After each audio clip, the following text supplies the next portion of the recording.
우리는 걸어다니는 교회입니다. 저는 야구를 참 좋아합니다. 하지만 예전처럼 세세히 야구를 챙겨보지는 못하고 있습니다. 그래서 각 구단의 야구 선수를 빠짐없이 예전처럼 안다든가 그렇게는 못하고 있습니다. 그러나 제가 응원하는 구단인 LG 트윈스의 선수 정도는 웬만하면 다 압니다. 제가 오늘 어느 구단을 응원하느냐 그런 말씀을 드리는 것은 아니고요. LG 트윈스의 팬이라고 말씀드리는 이유가 하나 있기는 합니다. 한 번은 LG 트윈스의 야구 경기를 보는데요. 9회였습니다. 수비에 들어가서 투수가 이제 등판하는데 그 투수를 제가 모르겠더라고요.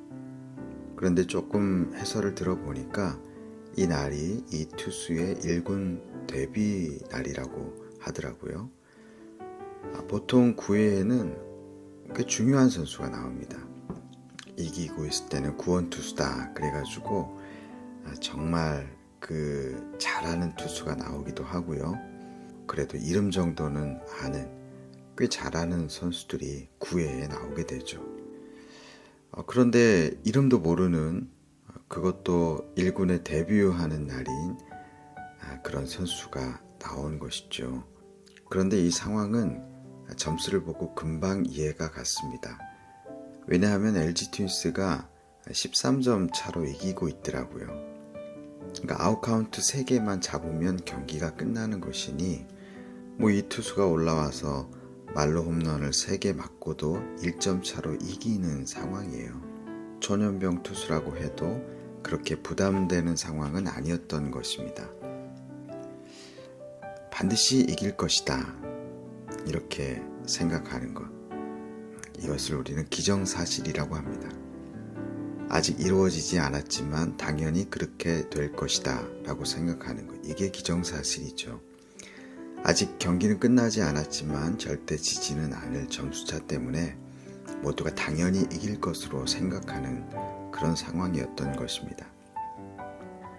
오늘 본문 17절에 빨리 애곡하는 부녀를 불러오라 이렇게 말하고 있습니다. 우리나라도 이런 문화가 있었지만 당시 이스라엘의 장례집에 가면 애곡하는 전문가들이 있었습니다. 그들을 애곡자라고 부르는 것이죠. 18절에 보면 그들을 부르되 빨리 불러오라 이렇게 말하고 있습니다. 그런데 가만히 생각해 보십시오. 이스라엘을 위해 와서 곡하라고 하는데 이스라엘은 아직 이 당시에 망하지 않은 상태입니다. 그런데 곡을 하는 사람을 불러오라. 이것은 이스라엘이 죽을 것이다. 기정사실화 하고 있는 것이죠. 우리도 저 사람은 영락없이 죄 가운데 있어. 저 사람은 소망이 없어. 진짜 구제불능이야. 이러한 것을 기정사실로 받아들일 때가 많습니다. 그런 것이 자연스러운 생각이니까 그런 것이죠. 꼭 망하고 꼭 지옥 가야 우리가 결론을 알 수 있는 것이 아니라 저 사람같이 살면 반드시 지옥 갈 거야. 저런 악행자는 하나님께 버림을 받을 것이 분명해. 이렇게 기정사실처럼 우리가 생각하는 것이죠. 그런데 이 당연한 것을 하나님은 뒤엎으시는 하나님이십니다. 하나님은 이렇게 기정사실화된 우리에게 다시 한번 기회를 주시는 하나님이시죠. 24절에 보니까 자랑하는 자는 이것으로 자랑할지니 곧 명철하여 나를 아는 것과 나 여호와는 사랑과 정의와 공의를 땅에 행하는 자인 줄을 깨닫는 것이다 라고 말하고 있습니다. 여호와는 사랑하시는 분이다. 여호와는 사랑을 행하시는 분이다. 이것을 자랑하라는 거예요. 24절 앞에 23절에 보면 사람들은 비교적으로 자기를 자랑한다 라고 했습니다. 자기가 지혜롭다, 자기가 용맹하다, 자기가 부자이다 이렇게 자랑한다는 거예요. 그러나 자기보다 더 지혜롭고 더 용맹하고 자기보다 더 부자인 사람을 만나면 나의 자랑거리는 한숨거리로 바뀌는 것이죠.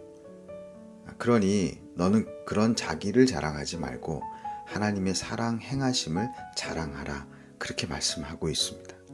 그렇습니다. 우리 사랑하는 Always 가족 여러분, 하나님은 사랑이 많으십니다. 그래서 우리에게 기회를 또 주고 또 주시는 하나님이십니다. 세상의 모든 사람들이 다 망할 인생이라고 기정사실화한 사람이라도 하나님은 기회를 또 주시고 또 주시는 그런 하나님이시기에 우리는 찬송하고 감사할 수밖에 없는 것입니다. 오늘 나는 나와 내 이웃이 벌받고 악인으로 나락에 떨어질 것이라고 기정사실화하고 있습니까? 아니면 또다시 기회를 주시는 사실에 소망을 두고 하나님의 사랑을 붙잡으려고 하고 있습니까? 하나님이 사랑하신다는 이유로 우리의 타락을 남용해서는 안 되겠지만 우리는 다시 한번 기회를 주시는 하나님이시다라는 사실 때문에 오늘도 오히려 죄를 멀리해야 될 것입니다. 너는 소망이 없다고 기정사실화해버리는 세상의 목소리 앞에서 다시 한번 기회를 주시는 하나님을 붙잡고 주님께로 돌아가기를 원합니다.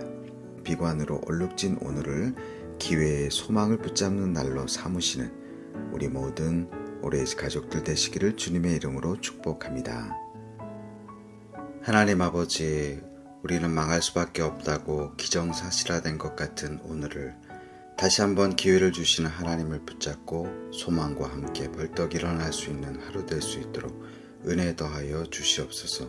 감사드리며 예수 그리스도의 이름으로 기도드립니다. 아멘.